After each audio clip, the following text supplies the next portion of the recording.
మాత్రే నమః. పరమ పవిత్రమైన శ్రీశైల మహాక్షేత్రంలో వైకుంఠ ఏకాదశి పర్వదినం రోజున శ్రీ గంగా పార్వతీ భ్రమరాంబ సమేత శ్రీ మల్లికార్జున స్వామి వారికి అత్యంత వైభవంగా దేవస్థాన అధికారుల సహకారంతో, అర్చకులు వేద పండితుల సహకారంతో మహాపుష్పార్చన కార్యక్రమం జరిగింది. మామూలుగా వైకుంఠ ఏకాదశి పర్వదినం రోజంటే భూమండలం పైన వైష్ణవ క్షేత్రాల్లో వైభవంగా కార్యక్రమాలు నిర్వహిస్తుంటారు.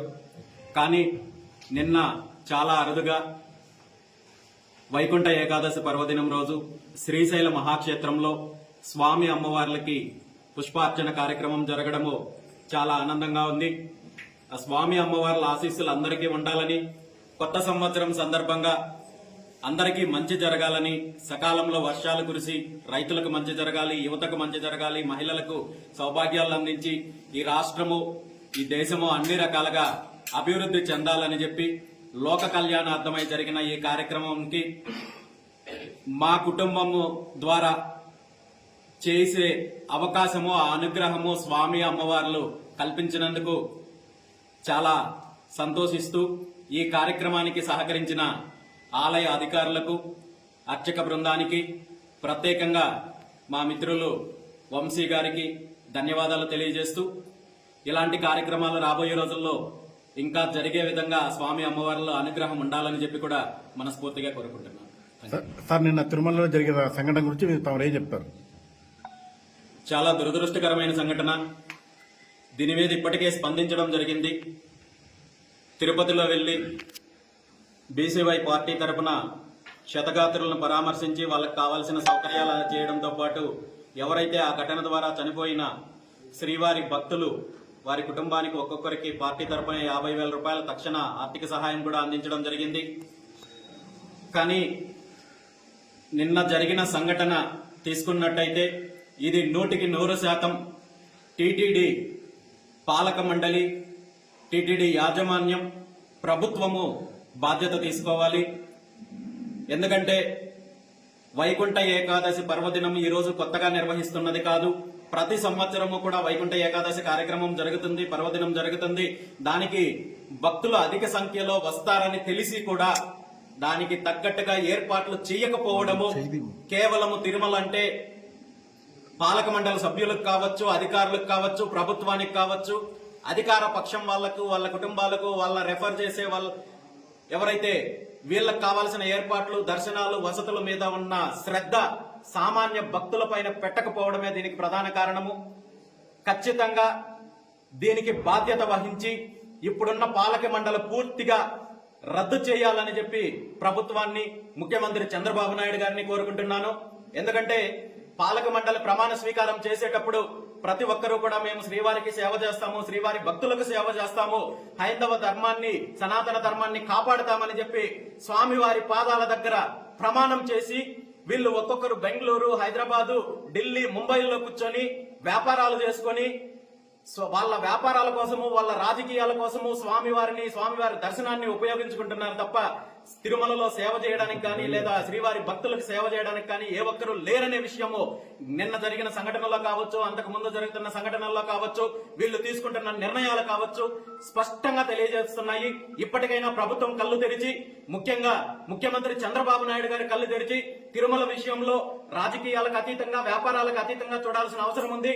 ఒక స్వామివారి భక్తుడిగా ఆలోచించి ప్రక్షాళన మొదలు పెట్టాల్సిన అవసరం ఉంది. లేకపోతే ఇలాంటి సంఘటనలు మళ్లీ మళ్లీ పునరావృతం అయితే జాతి మిమ్మల్ని క్షమించదు, ఆ భగవంతుడు మిమ్మల్ని క్షమించడని చెప్పి ఈ సందర్భంగా తెలియజేస్తూ, ఎవరైతే ఆ సంఘటన ద్వారా ప్రాణాలు కోల్పోయారో ఈ విషయంలో కూడా ప్రభుత్వము తప్పుడు సంకేతాలు ఇస్తోంది. నాకున్న సమాచారం మేరకు సుమారు 11 మందికి పైగా ఆ సంఘటనలో చనిపోయినారని ప్రత్యక్ష సాక్షులు తెలియజేస్తున్నప్పటికీ కూడా అధికారులు దీన్ని కప్పిపెట్టి మభ్యపెట్టే కార్యక్రమం చేస్తున్నారు. చాలా మందిని ఈ సంఘటనకు సంబంధం లేదన్నట్టుగా తీసుకెళ్లి వాళ్ళ బంధువులకు అప్పచెప్పి వాళ్ళ దగ్గర తప్పుడు డిక్లరేషన్ తీసుకునే కార్యక్రమం కూడా చేశారు. దీని మీద ఈ సంఘటన మీద పూర్తిగా విచారణ జరిపించాల్సిన అవసరం ఉండాలి. ఖచ్చితంగా ప్రక్షాళన అయితే చేయాలి. ఇప్పుడున్న టీటీడీ బోర్డుని పూర్తిగా రద్దు చేసి స్వామివారి భక్తులకు సేవ చేసే విధంగా ఆ విధంగా డిక్లరేషన్ ఇస్తేనే రాజకీయాలు వ్యాపారాలు పక్కన పెట్టి తను పాలక మండలి సభ్యుడిగా ఉన్నంత వరకు స్వామివారి భక్తులకు సేవ చేస్తానన్న వాళ్ళని మాత్రమే బోర్డులో తీసుకోవాలని చెప్పి ఈ సందర్భంగా నేను ప్రభుత్వాన్ని డిమాండ్ చేస్తున్నాను. సార్, ప్రస్తుత రాజకీయాలు ఎలా ఉన్నాయి అసలు మీ దృష్టిలో?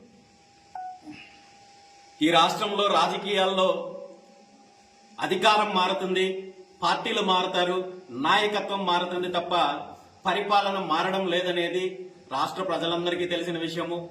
ఏ పార్టీ అధికారంలోకి వచ్చినా, ఏ నాయకుడు ముఖ్యమంత్రి అయినా ఇక్కడ దోపిడీ జరగడము, వాటాలు పంచుకోవడము, వీళ్ళు ఇంటర్నల్ రాజకీయాలు చేయడం తప్ప రైతులకు గాని, యువతకు గాని, మహిళలకు గాని ఈ రోజు గత 6 నెలల కాలంలో మనం చూస్తున్నాం సంఘటనలు ఎలా జరుగుతున్నాయో. సుమారు 200 మందికి పైగా మహిళల పైన, చిన్న పిల్లలపైన అత్యాచార సంఘటనలు జరిగినా కానీ లా అండ్ ఆర్డర్ పరిస్థితి ఎలా ఉందో చూస్తున్నాం. కనీసం ఒక్కరిని కూడా శిక్షించే పరిస్థితుల్లో ఈ రోజు రాష్ట్రంలో ప్రభుత్వం లేదు. ముఖ్యంగా ఏ ప్రభుత్వం అధికారంలోకి వచ్చినా రాష్ట్రంలో ఉన్న శాంతి భద్రతల సమస్య విషయంలో అయితే మాత్రము ప్రతి ఒక్కరూ ఒకే విధానాన్ని అవలంబిస్తున్నారు. ముఖ్యంగా పోలీస్ డిపార్ట్మెంటు, ప్రభుత్వము, అధికారంలో ఉన్న వాళ్ళు ఎమ్మెల్యేల దగ్గర నుండి, ఎంపీల దగ్గర నుండి, మంత్రుల దగ్గర నుండి, అధికార పార్టీ నాయకుల దగ్గర నుండి, వాళ్ళ చెంచాల దగ్గర నుండి, వాళ్ళ అనుచరులు, వాళ్ళ కుటుంబ సభ్యులు ప్రతి ఒక్కరూ కూడా ఎక్కడ నేరం జరిగినా పోలీస్ డిపార్ట్మెంట్ మీద ఒత్తిడి తీసుకురావడము, పోలీస్ వ్యవస్థ స్వతంత్రంగా విచారణ జరిపి తప్పు చేసిన వాళ్ళని శిక్షించే పరిస్థితి లేకుండా ఒత్తిడి తీసుకొచ్చే పరిస్థితి ఉంది. కానీ ఎక్కడ స్వతంత్రంగా ఎక్కడైతే తప్పు చేస్తున్నారో తప్పు చేసిన వాడికి శిక్ష పడుతుంది, లేదా ఆడవాళ్ల పైన, చిన్నపిల్లల పైన అఘాయిత్యం చేసే వాళ్ళకి 24 గంటల్లో ఎన్కౌంటర్ అవుతారనే భయము లేకుండా ఈ రోజు అధికార పార్టీలో ఉన్న వాళ్ళు, ఆ నాయకులు, ఆ కుటుంబ సభ్యులు కాపాడే ప్రయత్నం చేస్తున్నారు. కాబట్టి ఈ రోజు రాష్ట్రంలో నేరాలు విచ్చలవిడిగా జరుగుతున్నాయి. అదేవిధంగా ఇప్పుడున్న కూటమి ప్రభుత్వం తీసుకుంటే తను అధికారంలోకి రావడానికి ఏదైతే హామీలు ఇచ్చారో సూపర్ 6 అని చెప్పి అందులో ఏ ఒక్క హామీని నెరవేర్చకపోగా ఒకరినొకరి మీద, ఒక పార్టీ మీద ప్రతిపక్షం మీద అధికార పక్షం మీద ప్రతిపక్షము ఆరోపణలతో, డైవర్షన్ పాలిటిక్స్ తో కాలాన్ని వెల్లదీస్తూ వీళ్ళు దోపిడీ కార్యక్రమాలు మాత్రము కంటిన్యూ చేస్తున్నారు తప్ప ప్రజలకు, కామన్ మ్యాన్ కి ఒరిగింది ఏమీ లేదనే విషయాన్ని స్పష్టంగా ఈ రాష్ట్ర ప్రజలు గుర్తించారు. సార్, ఇక్కడ తిరుమలకు మీరు గోవులు సప్లై చేస్తున్నారు. అదేవిధంగా ఇక్కడ శ్రీశైలంలో కూడా లడ్డు ప్రసాదం తయారు చేయడానికి గోవులను ఇక్కడ సప్లై చేస్తున్నారు. సమస్య మొట్టమొదటిసారిగా గుర్తించింది తిరుమలలో.